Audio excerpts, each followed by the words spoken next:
Hello everyone, hope you're all doing well, and welcome to part 5 of the Skyline build. This episode we'll be building the RB26, well not so much building, or more or less painting and putting all the mini parts together, so stick around for that. Hello everyone, hope you're all doing well, and thank you for tuning into Moose Motion. Be sure to like the video if you enjoyed the content, comment below what you think, share with your friends, and perhaps consider subscribing if you're new, and be sure you have your post notifications turned on so you don't miss any of the new content. Anyway, thank you for your support, it's highly appreciated. So to start this video off, we're just going to start by making a couple little cooling system parts that we're going to need for later on during the construction. Unfortunately, doing the voiceover later on in the editing, I know that, well, they don't actually get mounted. However, it is all painted the same color, so it just kind of makes sense to, well, have all your mechanical parts that you're going to be painting done, and that way it's just done a little bit faster and smoother, because, well, this is already kind of tedious as is, which, well, this episode took me a little longer to composite out than normal, mainly because, well, it is very tedious, tiny little engine work that we're dealing with here. And for just a good size reference, basically that little RB26 that we're painting / making parts for here is no bigger than the tip of my thumb. As you can clearly see in this clip, it's really not much bigger or smaller. Anyway, we're going to glue on this little pulley here, and then we're going to move on to the next process, which is painting this little RB26 to make it all shined up and look, well, a little more legit instead of just like a little brick of clay. So the first color we're going to start with is silver, because, well, there is sure a lot of it on this little engine here, basically being a mostly cast aluminum block, as well as having a lot of aluminum parts all over it. Kind of makes sense to start with the color that you're probably going to be working with the most. Now, I did do 2 to 3 layers on each mechanical component to actually make it look a little bit more pure color at that point, because it being white painting onto this, I almost should have maybe used a primer of some kind to kind of help make it stick through a little bit more. However, doing it in a few different layers works just the same. It just takes a little bit more time, but luckily for you, it's not all shown on, well, video, so things go by a little bit quicker for you, and unfortunately for me, it just takes hours, so it's just something I gotta live with, unfortunately. However, the end result is pretty cool, I must say so myself. And let me know what you think in the comments below. Chances are I go a little further into detail than I really need to, because most of it generally does get covered up with, well, the rest of the car with a hood and fenders and wheels and all of that stuff. However, working on cars for several years at this point with my own projects, every part generally serves a purpose, so I kind of am well aware of what should be under there, and if I missed a part, it would just personally bug me a little bit. So I generally like to go a little bit overboard with the details, and it kind of helps with, you know, giving the car some added character, and it really looks cool. And not to mention later on, well, in this YouTube channel's future, we're going to do a mini car series where essentially these little clay cars are going to be built and smashed and, well, modified during a stop motion series, so there's kind of a reason to all of the madness with all the detail and monotony with the mechanical components in particular, because these cars will be pulling in and out of shops, essentially being modified and changed in a stop motion process while I'm also making them in the background. It's going to be quite a handful, but however, I think the end result will look pretty cool, not to mention, well, there's no one exactly out there doing anything quite like that, so my personal, you know, preference would be that it's kind of cool on its own and not exactly going off anyone else's inspiration other than my own. Other than perhaps some suggestions that I get from my followers and subscribers, like Mr. Tiger HD, who happens to have a very sharp set of eyes and was able to spot Milton the Moose in the last how-to Skyline video, so be sure to keep your eyes peeled for him. As always, you'll get a shout out, and, well, be sure to timestamp correctly when he shows up during the video process, and, well, that's how you essentially enter that. At any rate, he suggested that the Skyline be red, which is why we're doing the valve cover red. Well, not only that, I saw a lot of reference photos for the RB26, and just about every single one had a red valve cover. So it's going to match quite nicely with a red car, so we're going to go with a red Skyline instead of a silver and blue one like the concept drawing. At any rate, I hope you enjoyed this video. Be sure to keep your eyes peeled for Milton the Moose, and, well, if you're already this far, perhaps you have missed him already. Wink, wink, nudge, nudge. At any rate, if you enjoyed the content, be sure to leave a thumbs up. That way I know all my hard work is appreciated. perhaps leave a comment in the comment section below other than looking for the moose. And, well, yeah, I'll see you towards the end. I'll give you a bit brief on how everything basically went together, a little bit more in depth, as well as what we'll be doing next time to this little Skyline R32 project. At any rate, that's enough from me for now. Hope you enjoyed the video. Sit back, relax, enjoy the content, or perhaps grab some clay and sculpt along with me. Well, actually, we're not doing so much sculpting. Maybe grab a paintbrush instead?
Hello again, my dear viewers. So here just to do a quick brief statement or quote from Bob Ross about a little happy mistake that might otherwise go overlooked if I don't mention it.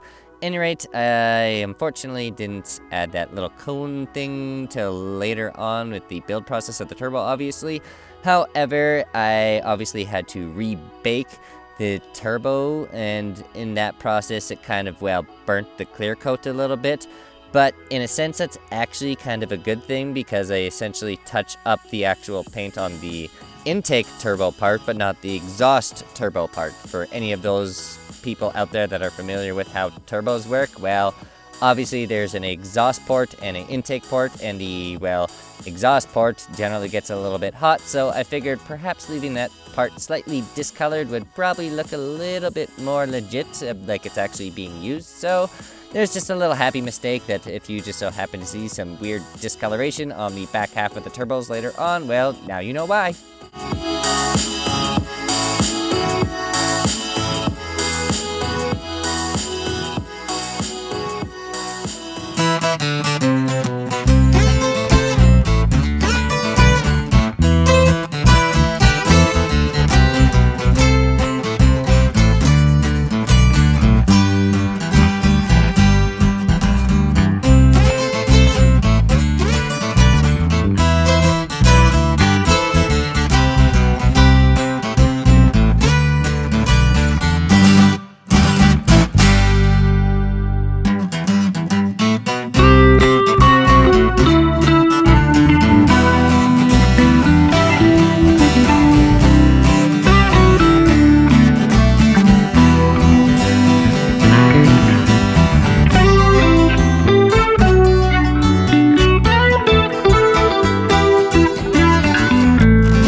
here we are at the end of the video with the end result. Now, I must admit this little RB26 took quite a lot more time than I personally would have liked it to, but the end result is pretty cool. Plus, I had some spare time to make a little engine stand for it, because, well, why not? That definitely looks a lot better than the tiny little clay brick thing that I had things placed on. And, well, for later on, during the actual stop-motion car series, it would probably be handy to have a little engine stand as is.